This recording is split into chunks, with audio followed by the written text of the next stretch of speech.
So how do you know if prayers have really changed things? Is that what you're saying? How much does he really change things?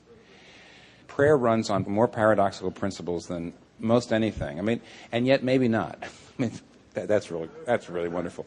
See, for example, Jesus is fully human and fully divine, not 50-50. You know, he's fully human, fully divine. Prayer, on the one hand, there's that same kind of paradox. It says, you have not because you ask not. That's a pretty strong, I mean, you don't have these things because you didn't ask for them. Now, that's a pretty strong principle that says that prayer changes the status quo to some degree. It means if you don't pray, then these things don't happen. On the other hand, you just have plenty of places where it says God gives us anything that we ask for according to His will. That's in 1 John. That seems to pull it back. Now, the trouble is people say, well, it's got to be one or the other, right? I mean, or to the degree that it's really changing things, or to the degree He's really controlling things, to that degree, I'm not really getting anything. My prayers aren't really affecting any change. This is one of those places where the paradox comes down, where He says, no, they're both true, just like my humanity and my divinity are both true. And therefore, it means, on the one hand, I can pray knowing that my prayer will be used to actually change the way history goes. There's just too many places that talk about that. There's too many places that give examples of it.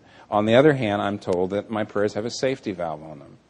You know, I use that term. In other words, a gun has a safety valve on it. And in fact, all kinds of really dangerous or powerful mechanisms of any sort have a safety catch on them.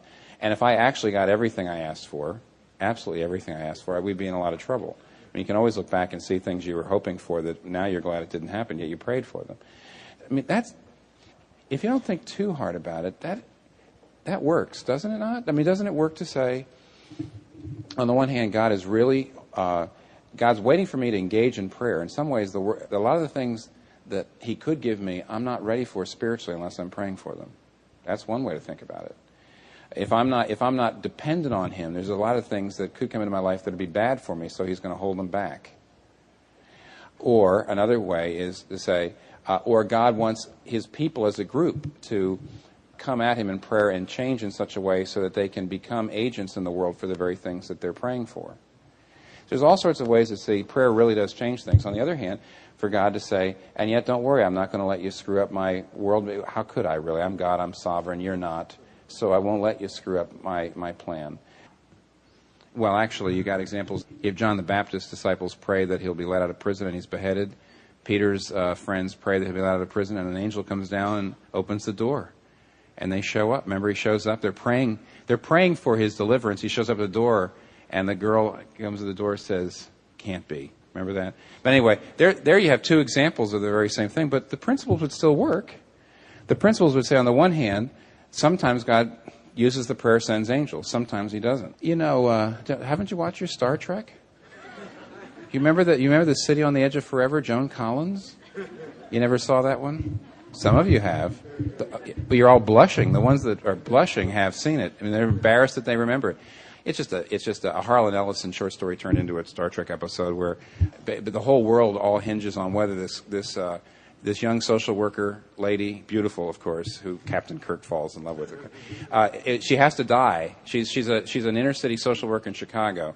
If she doesn't die in an accident, she goes on and leads a peace movement, keeps America out of the war till it's too late, and the Nazis win. And because the Nazis win, all of history goes in a direction of slavery and misery and totalitarianism, and everything changes. So what happens is, Bones goes back and accidentally saves her life, which is, of course, the good thing to do. It'd be like a prayer. He said, I pray that this wonderful person's life would be saved and go on and help so many people. But what happens is Spock and Kirk have to go back and make sure she dies. Remember that?